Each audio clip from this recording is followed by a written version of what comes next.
It's scary. Scary? Really? You think it's scary in here? Those trees in the water. At night, I think they're a little bit spooky, but they're not scary. Well, this place is scary. Oh, yeah? Hmm. Come on. That's a movie. Story. Like if you walk around there and somebody is you and it's going to do bad things of you. Oh, no. It's okay. We paid to come in here. Sometimes I need little animal came to attack me. I don't think a little animal will attack you, but maybe an alligator as big as my car, maybe something like that.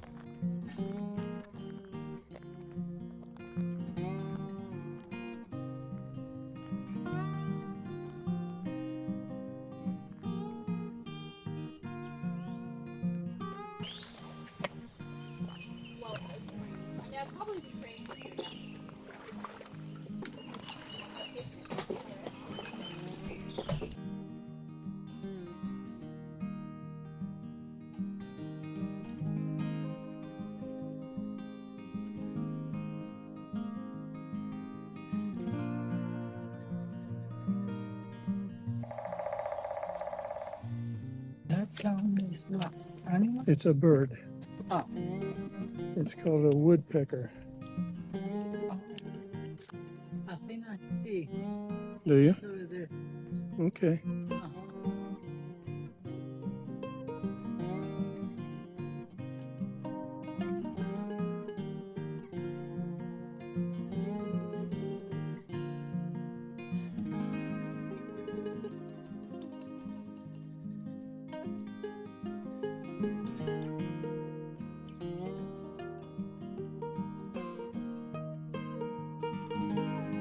And a lot of lilies there.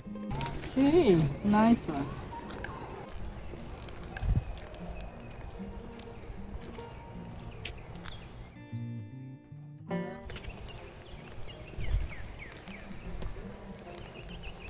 Hello everybody, welcome to Cypress Gardens. Pleasure to have you here with us.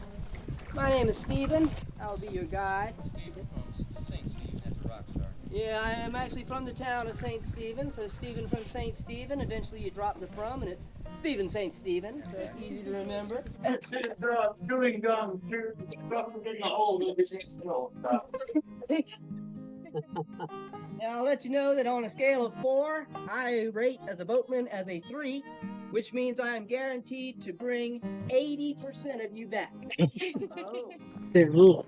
Not the root, but Yeah, it's basically a root. It starts like a root in the water and then grows up and makes a big cypress tree. See some wooden protrusions coming out of the swamp. Those are cypress knees. They're part of the root system for the cypress trees. They do not grow up to become new cypress trees, but they do help the cypress trees with stability. One of the adaptations to keep them standing in such an aquatic environment. Hopefully we'll see an alligator or two on our journey. However, it is not guaranteed because the alligators here are free to come and go from the swamp to the Cooper River or the back river, whichever one they choose. They always end up coming back though, because unlike the rivers, nobody fishes here in the gardens, so the swamp is stocked with fish. So there's a 24/7 all-you-can-eat buffet for alligators here. They don't really have to work very hard while they're in here. To your right, you'll see 2 halves of a 55-gallon plastic drum. It's got green angle iron hot riveted into it. Those are modern day trunks, Trunks, trunks. We use those to control the water level. We can lift those trunks up and the water will shoot down irrigation ditches. There used to be lots and lots and lots of those back in the 17 and 1800s, of course not made out of plastic, made out of wood, because this, what we call the Cypress Gardens swamp, was the water reservoir for Dean Hall Plantation. In the 1720s, Dean Hall Plantation was owned by Sir Alexander Nesbitt, Dean, Scotland, and he was granted a little more than 3,000 acres here to grow rice. Rice was grown by the inland method as opposed to the tidal method, so a reservoir had to be dug to hold water so that when it was time to water the rice paddies, lift those trunks and the water would run out. Now you might notice, you may have already noticed as we've been going through the swamp, that we do have tiki torches, at least the bases of them attached to a lot of our cypress trees. Well, that's because from time to time, we do give torchlit rides through the swamp. Now the swamp at night is much different than the swamp in the daytime. The majority of the wildlife that lives in the swamp here is nocturnal. They like to be out at night. The swamp is much more active at night than it is in the daytime. Just imagine how romantic it would be to come out here with your special someone, the only light, because there's no electricity out here, and we really don't like for you to use the flashlight on your cell phone. That kind of destroys the ambiance. So imagine the only light that you have is the light from the moon, the stars, and the little flicker of fire from the tiki torch. You'll have to look on the Berkeley County government website featuring Cypress Gardens to see when those events happen. So I'm not really sure when the next one is coming up, but I can tell you that there is a more nefarious reason for the tiki torches out here. You see, every year during the 10th month of our current calendar that we use these days, I believe that is October,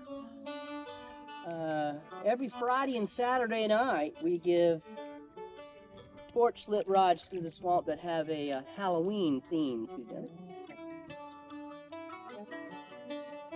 We will sometimes have people hanging out on the base of the trees. Remember, it's very, very dark.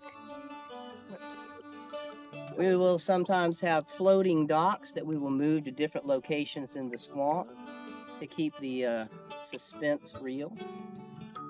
And sometimes we do recruit upperclassmen from the Military College of South Carolina, also known as the Citadel, who have certification as divers, and sometimes they'll be in the water.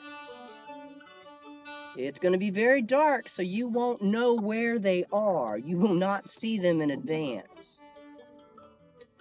What's really, really cool about it is that sometimes they'll jump out and scare you. I mean, that's awesome. But I mean, you would expect that, right? It's a Halloween tour.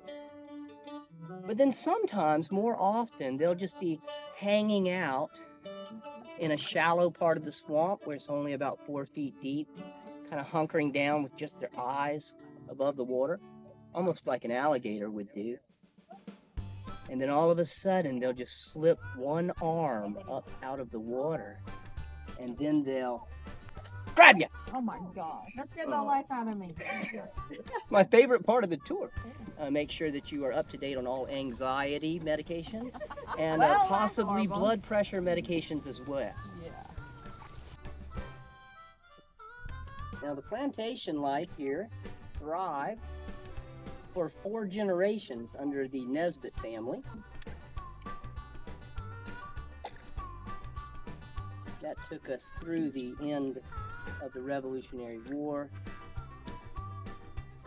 and got us up into the 1800s, when the 4th generation of the Nesbitt family sold the plantation. It's called Dean Hall, D-E-A-N, Dean Hall Plantation. The Nesbitt family sold Dean Hall Plantation to the Carson family. And Mr. Carson was an expert planter, farmer. He innovated the water distribution through the plantation, and Dean Hall became more profitable than it ever had been before. Now, as we go through this little area right here, my new friends, we're gonna bump into a good many cypress trees. This is what the area I like to call Cypress Alley. The trees are kind of tight together here. And unlike, like say, It's a Small World at Disney World or something, nothing wrong with that ride, I love it, but it's all mechanical. This, we're being rode by me, and these are real cypress trees. Okay, so every year these cypress trees get a little bit taller and a little bit bigger around.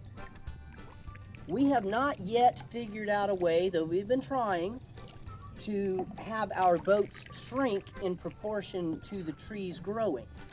But we have not mastered that concept yet.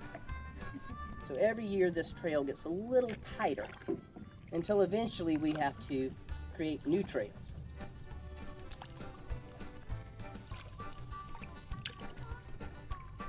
So the Carson family controlled Dean Hall Plantation in the 1800s. A very profitable plantation up until around the year 1865. With the fall of the Confederate armies, the plantation life and the southern economy basically collapsed. So around 1865, this place was, for the most part, abandoned. Now, Mr. Carson had actually passed away in the 1850s. Mrs. Carson was a staunch Unionist. So when the war broke out in 1861, she and her children headed up north. The property was confiscated, but then after the war, she filed a lawsuit and got the property back. Her sons tried to revive the rice fields, but it was nearly impossible to do so because to run a plantation effectively, you have to have a large labor force. And if you don't have slaves working the plantation, you can't do it.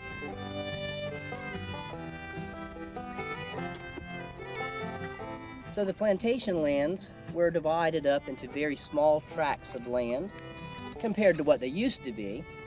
Because if you're used to 3,000 plus acres on one property and then it gets divided into like 100-acre plots, it's much, much smaller. Easier for single families to survive off of.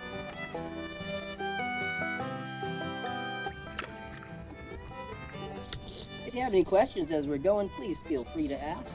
In hurricane season, does this area get flooded? Affected? Hurricane season? Yeah. Yeah, actually, Hurricane Hugo came through here in 1989 and tore out more than 12,000 of our cypress trees. Part was closed for, I believe, 18 months while things were rebuilt. Those knees didn't help, huh? Not against the, I think when Hugo actually hit, I think it was a Category 4, I believe, and the knees didn't help with that. But pretty much from 1865 until around 1910, this property was, for the most part, abandoned. Now keep in mind that back then, this was a water reserve for the rice fields, so they would remove any trees that started growing in here. So all of these trees that you're seeing, at the oldest out here in the water, would be started growing in 1865. And cypress trees are sometimes referred to as the sequoias of the East because they can survive more than 1,000 years and they can grow to more than 100 feet tall.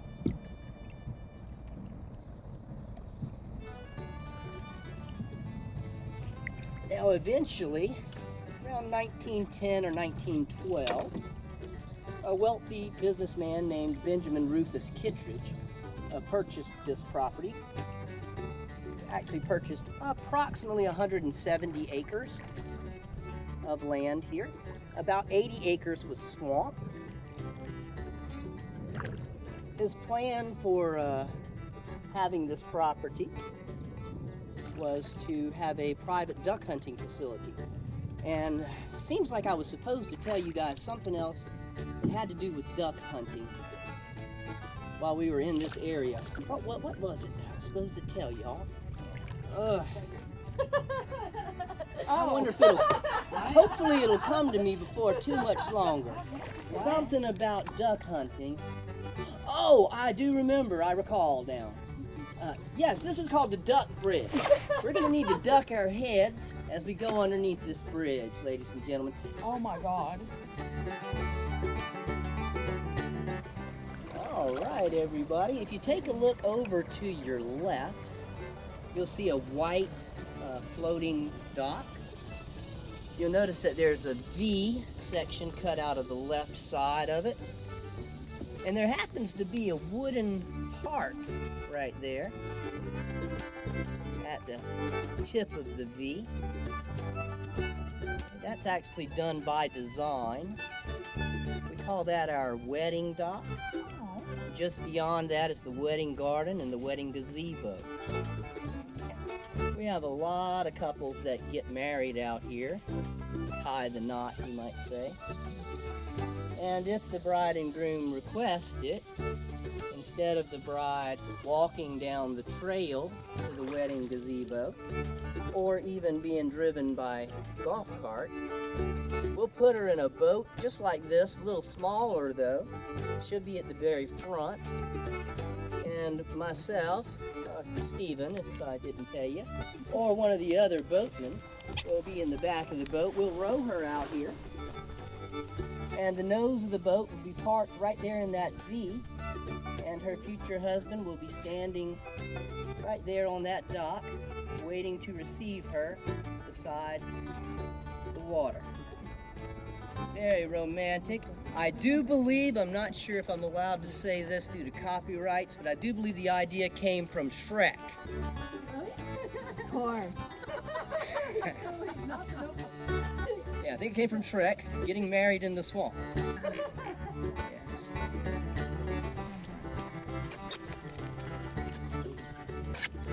Remember, ogres are like onions. Because you stink? No, because we have layers. That'll do, donkey. That'll do. The water is so shallow in this part of the swamp, and the bottom is fairly sturdy at this point, where I can just stick my paddle down into the swamp, grab a hold to the bottom of it, and just push us along, almost like we're in a gondola or something. I think that's what that's called.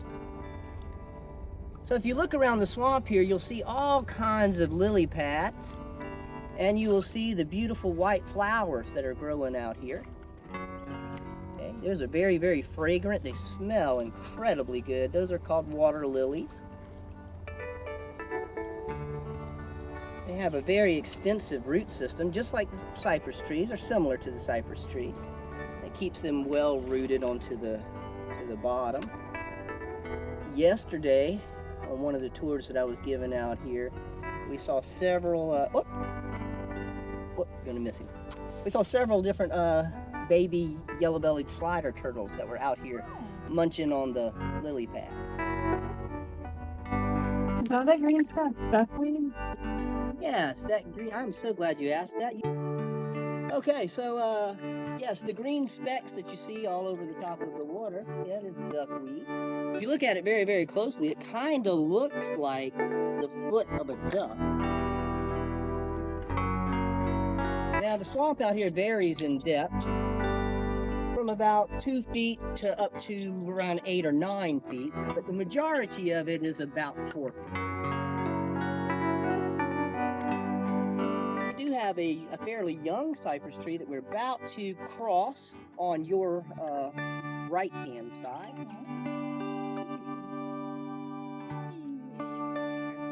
Now you'll notice that the cypress tree here has cones on it. It's a cone-bearing tree, just like a pine tree or a fir tree. It has needles. Okay, that means that this tree right here, this cypress tree, is a conifer.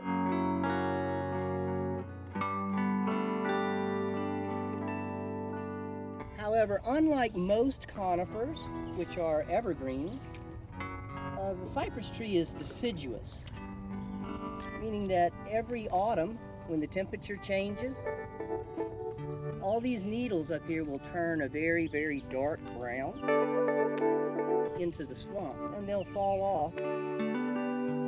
Now, as those needles and other vegetation decomposes at the bottom of the swamp, it will turn a very dark, blackish looking color. That's why it is very dirty, yeah? Well, Or it's it's black See. because there's a color in it that comes from the, I think it's mostly from the live oak trees, maybe the pines too. All right, so I just scooped this water up out of the swamp. We'll pass it around there. Okay. You'll notice that the water is not black. Right before we left, this is what the water actually looks like. Clear, maybe a little bit tannish looking. Comes from tannins that are in the cypress trees. Oh, by the way, I'm sorry. I forgot my manners. Was anybody thirsty? I don't mind sharing. Everybody's okay? All right. Okay. Just want to make sure I offer. So Mr. and Mrs. Kittredge opened up the park in 1932, and it remained open and under their management until they were no longer able to maintain the park. So it changed hands to their son. He managed the park until the cycle of life rolled around and he wasn't really able to handle the management of it anymore. His mom and dad passed away. If you take the walking trail and you get to around marker number 9, you will see about a 35-foot tall stone cross. That will mark that you are at the Kittredge family cemetery. It's a lovely little place. We usually refer to this bridge as the railroad bridge. It's constructed mostly out of old railroad ties.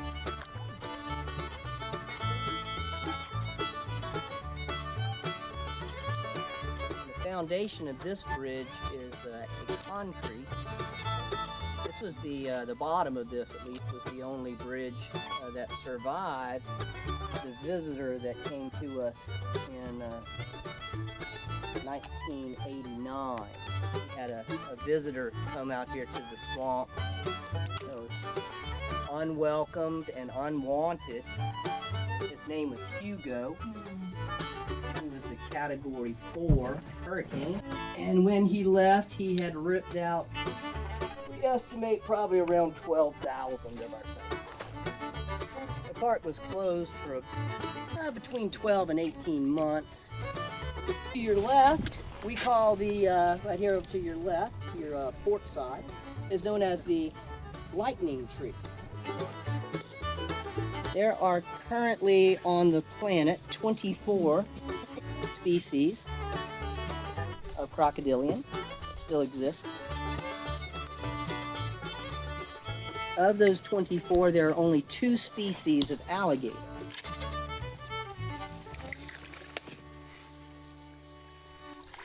One of those being the American alligator that lives here in the southeastern United States.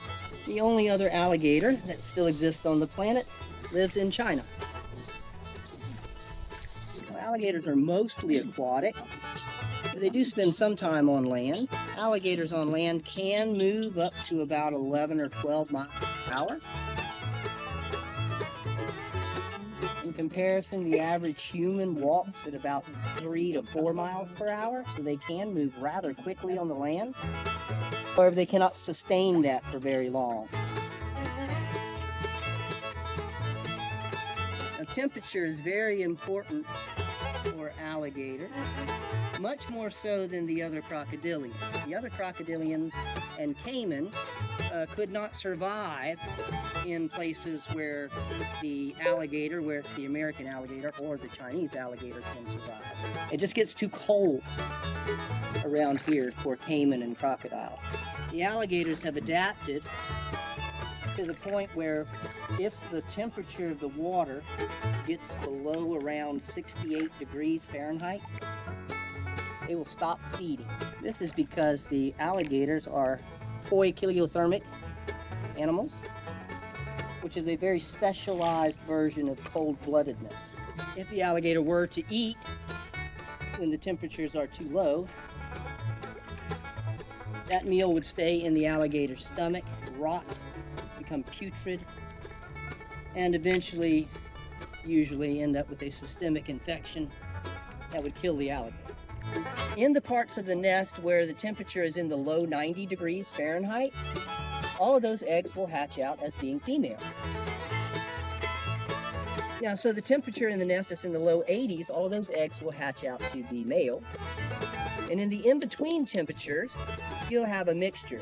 Now, most people realize that we don't like to leave like buckets of still water sitting out around our houses and stuff, because that's where female mosquitoes will lay their eggs in still water. I don't know about you guys, but as I'm looking around this swamp, I see an awful lot of still water. I've never been bitten by a mosquito out here, though. Not in the water, on the trails, yes, but not in the water. There are two reasons for that. One is, there's a specialized fish that lives around here. It's very small, smaller than a minnow, called gambusia. Female mosquitoes lay their eggs on top of the still water, and then eventually those eggs will hatch out to mosquito larvae. They kind of flicker from like a little straight line to like an L shape. Well, you see, I'll tell you a little story, ladies and gentlemen. About 2 months ago or so, I was coming through this section of the swamp, and I had an idea. A vision occurred to me.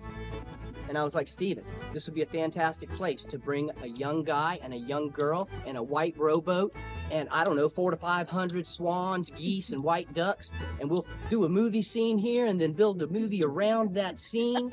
It'll be a blockbuster romance movie. So I rowed as fast as I could to the boat dock. Didn't even tie the boat up. I just jumped off and ran to the administrative building. I explained to my supervisors my vision, and my dreams were very soon crushed as they pointed and laughed at me and said that had already been done in a movie called The Notebook.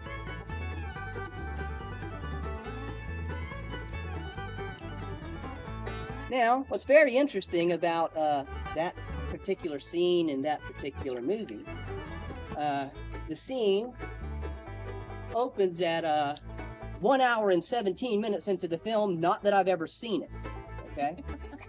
But 1 hour and 17 minutes into the film is where the bird scene from The Notebook is done.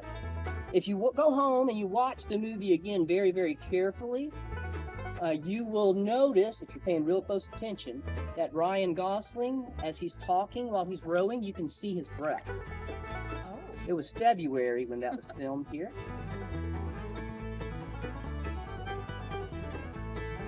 If you're into a nice romantic movie that also has a lot of action in it, I recommend the movie Cold Mountain, starring Jude Law, Nicole Kidman, Renee Zellweger, and the late, great Philip Seymour Hoffman.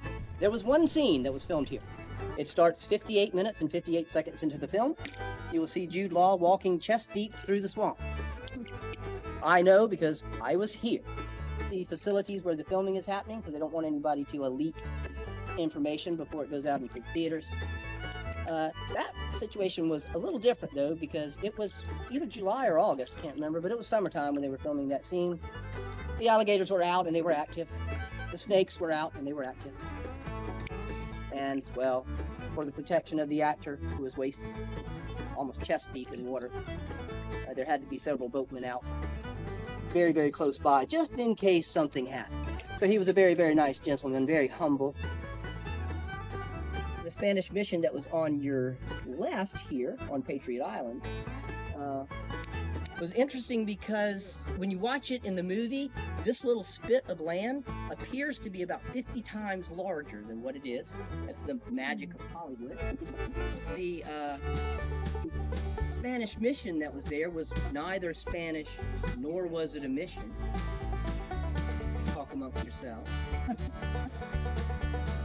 The bottom was actually plywood, and most of the walls and archways were chicken wire and stucco. Across your way to the right, you will see a bridge. It's actually a wooden bridge that's been here for probably 60 or 70 years, but Hollywood covered that bridge with chicken wire and stucco to make it look like stone, or the movie The Patriot.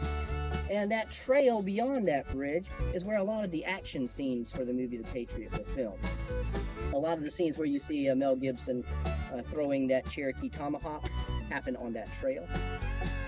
Now, as we come to the dock, I'll remind you that my name is Stephen from the town of St. Stephen. Stephen Stacy. There we go.